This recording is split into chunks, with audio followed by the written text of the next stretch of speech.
Hello, my name is Alina Norms, and if you clicked on this video, you are confused about the EU elections. I too. We sit in that together. At the moment, I sit on EU soil. While you might be asking, why are we having a European election when Brexit is probably happening? I was also confused. However, it is worth bearing in mind that it has been exactly, according to this website, 1,052 days, 14 hours, 18 minutes and 23 seconds since the referendum result concluded with leave, and we are still yet to actually exit the European Union, which means that the European elections will carry on under the assumption that Britain will be staying, because that is what has to happen. Already bored? Me too. But here we are. Think of me as the annoying dragon, or Tiny Cricket from Mulan, the very unlikely and unqualified voice of reason and wisdom in your life. I didn't think I'd be here. You didn't think you'd be here. But like taxes, taking out your bins, and making sure you wipe your bum from front to back so you don't get an infection.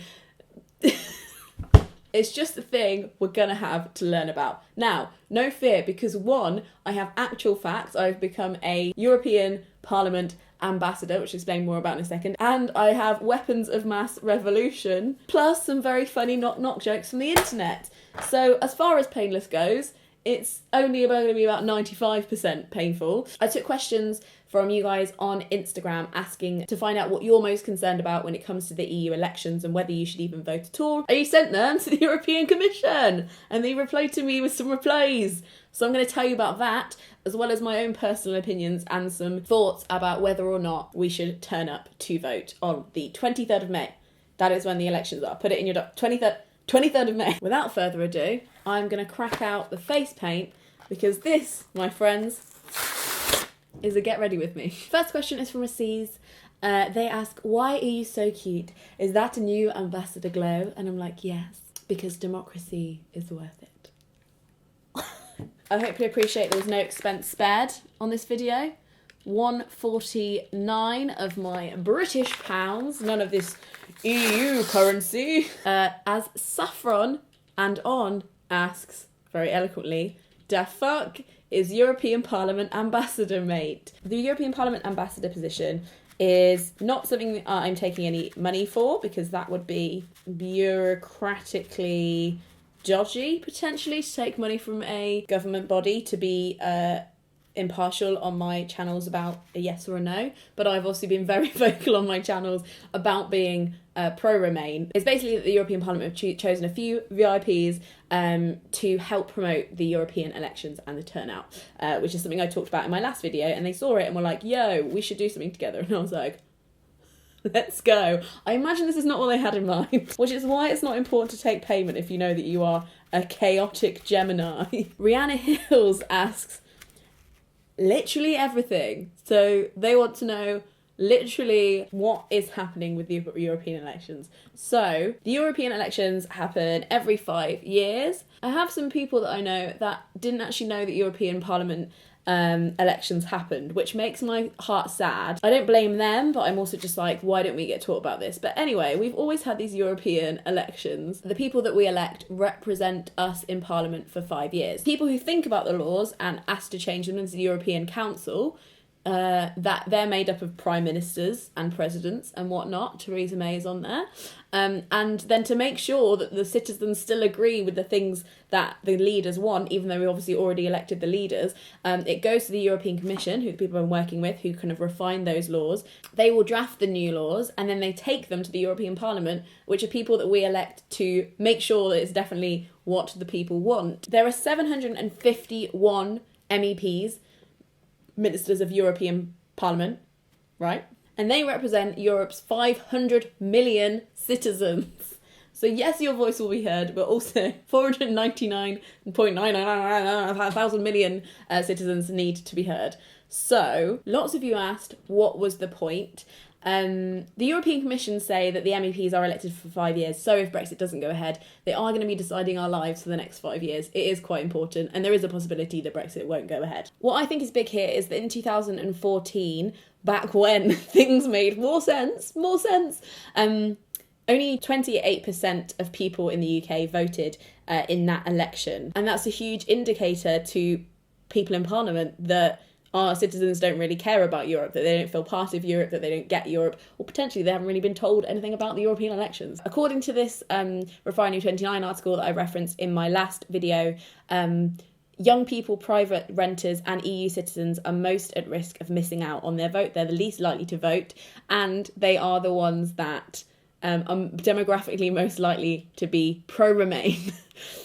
So if you are a pro-Remainer, your vote matters massively, and Remain supporting demographics are the most underrepresented in the electoral register. It also says that many political commentators believe the result will be a barometer for the way the voters now feel about Brexit 3 years on. If countless polls suggest that the referendum, were it to be repeated, would now render a Remain vote a be to believed, it could even be worth staying up to watch the results roll in on election night. And for me, what that means, me personally speaking, is that it's a really measurable, legally binding way of proving to Parliament that people really care about the EU. Wow, this is getting very heavy. So I think we should take a joke break. What do you guys think? Here's one of the jokes. What did Britain say to its trade partners? See you later. Okay, it wasn't quite enough to sustain us through the next batch of questions. Let's try this one. How will Christmas dinner be after Brexit? No Brussels.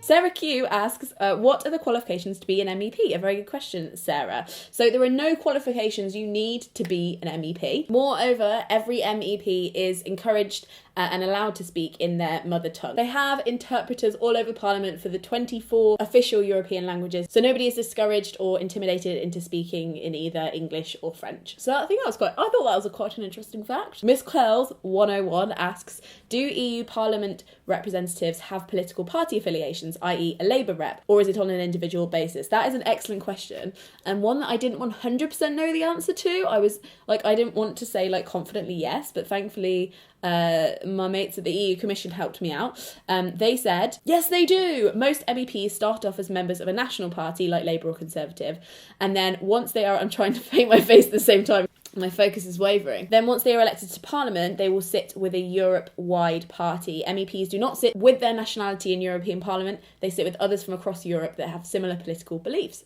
I thought it was also really interesting. There's actually even a map that you can look at, kind of like so you're selecting your tickets to see Les Mis, where you can see where all the different people sit in Parliament in both Strasbourg and in Brussels, and you can hover over and be nosy about where people sit, who people are sitting next to, what they look like. It's a nosy girl's dream. So MEPs will have their name, their national party and their European party, usually all stated together when they sit in European Parliament. So for instance, and no word of a lie, this is the example that the European Commission sent over to me. Nigel Farage, the Brexit Party, Europe of Freedom and Direct Democratic Group. So it's worth noting that they are within European parties as well as but they still kind of have that heritage of their national party. So if anyone is interested or playing along with the drinking game right now and wants to hear what all the European political parties are, because they're not like Labour and Conservative, here we go. Maybe I can make this into a song. European People's Party, they're the Christian Democrats.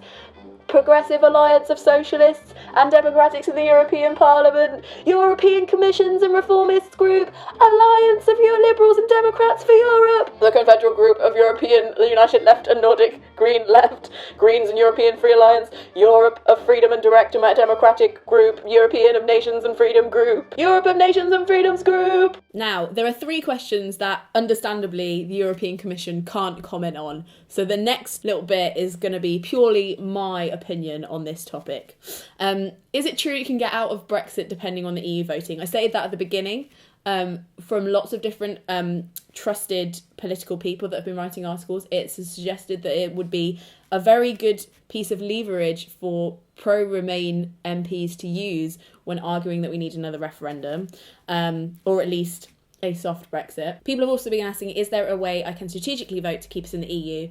If you feel strongly about Remain, how should you vote? My opinion on this is best case scenario, and really what the election is asking you is, who would you like to be representing you in Parliament for the next 5 years if we don't leave the European Union. So for me, that means I'm going to be going for somebody who is pro-EU, because we don't want somebody who's anti-EU sitting in Parliament munching crisps at the back and complaining about why they should be there in the first. We don't want that. I want to turn up to counteract all of the people who are quite politically active, who want to vote for the Brexit party and are quite right-wing. I'm turning up because I know that Nigel Farage and his Brexit party, who I am very much publicly against, have been rounding people up for months to turn up to this election. And actually the only person that has put a flyer through my door concerningly about this election has been the Brexit party. So for me turning up is me counteracting whoever's turning up in the opposing field. And then also I'm going to vote, to be honest, when I'm looking at people's manifestos, what they believe, when I'm thinking about who to vote for, as my MEP, I'm going to be thinking primarily about climate change. Because Greta Thunberg knows what's going on, and I think that Brexit is just distracting us from what could be a very huge disaster in the next 10 years. So if they're going to be in charge for half of those years, I would really like their opinions on climate change to be urgent and sensible. So that is how I am personally going to be strategically voting in the European elections. So that's just my 2 cents about how to vote if you are pro-Remain and pro not sinking into a pit of burning volcanoes and not having every city in the UK turned into Atlantis. But you do you, boo. Here's a good question. Do I have to register to vote separately for the EU elections if I'm already registered to vote? No. If you're already registered to vote, then you are registered to vote in the EU elections. The reason I was going on so much about registering to vote for the European elections is because so many people who watch my channel are similar to me in that they are young, they move around a lot, and it is often very hard to remember, on top of council tax and all the other things, to keep re-registering every time you move. And it's also hard if you have an office job like me to get the time to go and vote. Your work should be very supportive of it, and you can go before work, after work, you can pop in on your lunch hour. It's all good and possible. I need to get the yellow stars on this very soon. Is looking interesting. Another question, what will the ballot look like? The ballot will be a list of the political candidates, so their name, followed by their political party next to them. Is the vote proportional representation? Yes, it is proportional representation in England, Scotland and Wales. In Ireland, it's a little bit different. They have a single transferable vote. I'll leave some links into the description where you can find out more about that. Do we elect more than one representative from the UK? Why are the elections regional? We don't just have one EP. Oh my God, Britain's political situation and EP, can you imagine? We don't have one MEP, we have lots. We will have 73 people representing us in Parliament. That is proportional representation, and it is elected regionally. So in your region, it should be enough people mathematically to represent fairly the amount of people in your area. Although the UK does get a few more MEPs than some other countries, because ironically we do have more of a proportional say in Europe right now than other countries. So that was a me statement at the end there, but it's not a lie. So when people said we don't really get a say on our own laws, I'm like, are you kidding? So 73 seats of the 751 seats in European Parliament are UK seats. How many seats, you ask? All get granular, that's fine. The East Midlands has 5, Eastern has 7, London has 8, North East has 3, North West has 8, Northern Ireland has 3, Scotland has 6, North East has 10, greedy, South West has 6, Wales has 4, West Midlands has 7, Yorkshire and Humber have 6. You asked, I gave you the facts. Time for another joke, I think. After Brexit, when rapper 50 Cent performs in Great Britain, he'll appear as £10,000. An Englishman, a Scotsman and an Irishman are walking to a bar. The Englishman wants to leave, so they all have to fucking leave the bar. This is a very good one, and one that the European Commission were willing to answer, which I respect them for. Does the EU support capitalism? They've said, and I'll quote this because it's a delicate issue and I want to get it right. The EU consists of 28 European member state countries. The European Parliament supports whatever the democratic elected representatives decide together that they want to support. The EU stands by more general European values which can be found here. I will link you in the description. But they include stuff like human dignity, freedom, peace, just democracy, and equality. And what I think I say when people are like, oh, the EU is a capitalist thing, I'm like, that is such a big issue that I, as one person who only has like an English degree, can't fully unpack. But what I would say is that if the EU does seem to support capitalism in some way, it would only be because its representatives and country members subscribe to capitalist ideals and operate their countries like that.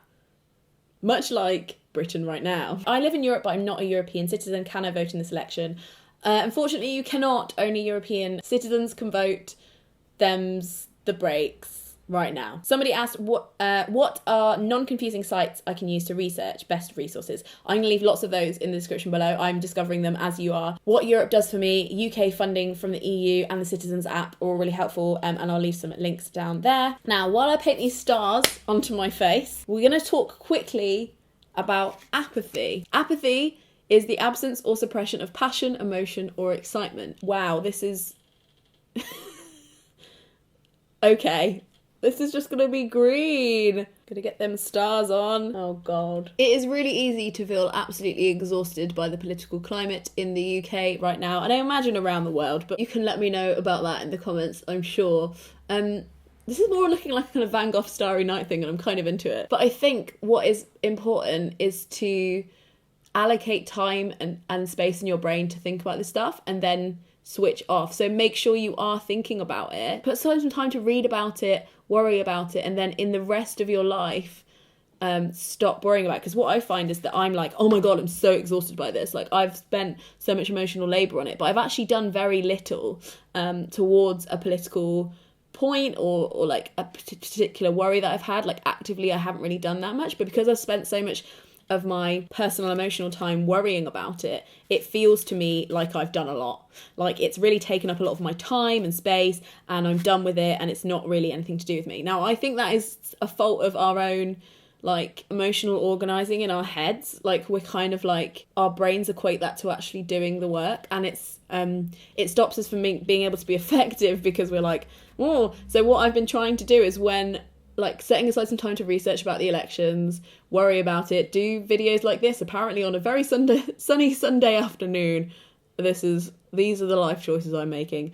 To put time to think about it, talk to my friends about it, and then not let myself get too worried about it during my other life missions, because they're also important. Particularly the climate change one. I think that deserves a lot of my attention right now. And I'm trying to do what I can around the European elections, and I think it is really important. But I also think it's important to manage your own apathy, because the reason that a lot of, it's that whole cliche, the reason it's a cliche is like, bad thing, these are no longer stars. These are expressions of the smudged idea I have of my identity as a European citizen. It only takes a very few bad people to make the world bad, if the rest of the good people are apathetic and not in action. And I think that's kind of like, if there was a kind of evil person engineering the UK right now, they would want you to have switched off, to be bored, because you're not dangerous when you're bored. You're not a threat if you're bored. You're not worth considering if you're bored and if you don't turn up, which sucks. Not denying that. But them's the breaks. And another really important thing about turning up to this European election, I think, is that it's the most recent data that the government will have when a general election comes up. If they're like, okay, we're planning our manifestos, we're planning what we should be promoting and supporting, we're planning how to form our party, who should we be thinking about? And if young people especially, and people who are renters, EU citizens living in the UK aren't turning up to vote, manifestos by their nature will not be focused on the needs and persuasions of those people across the political spectrum, like from the Green Party to the Brexit Party and the Conservatives. Like, they're not going to think about you if you're not a voter. When they sit down, they don't think about how they can benefit everybody in the UK. They think about how many people they can benefit that are voters. So really, this is you've registered to vote, but you turning up to vote is you properly putting yourself on their radar as somebody who's watching them, listening and holding them accountable, deciding on whether they're worthy of running the country in the next election. So that is, for me, a really big point when people go, oh, I don't think I'm going to bother because Brexit's going to happen anyway. And I'm like, Yes, but even if Brexit does happen, after Brexit, what happens? If you're under 35, you're statistically more likely to care about the environment, which is apparently what my face is looking at right now, about equality, human rights, progressive ideas like abortion and feminism, renting rights. The list goes on, and if they don't think you're watching and voting, their behaviour is going to be a lot worse than it is now. That was all my opinion, obviously not the European Commission's. The algorithm will not favour this video, so I would really appreciate it if you did give it a thumbs up, because trust me, SEO is not on my side. So yeah, I hope you enjoyed this video. An attempt was made. There's a lot going on right now in my viewfinder. If you enjoyed this video, please pass it on to a friend if you found it helpful. Do look for the links in the description where you can research yourself, find out more. Thank you so much to the European Commission for making me an ambassador and for helping me out with these questions. What is the date you need to remember? The 23rd of May. Follow me on Twitter and Instagram. I want to see your polling station selfies on the 23rd of May. Show me that you've turned up. It will give my heart joy. And keep the faith, keep the hope. There are lots of people who feel like you. Frog's not out.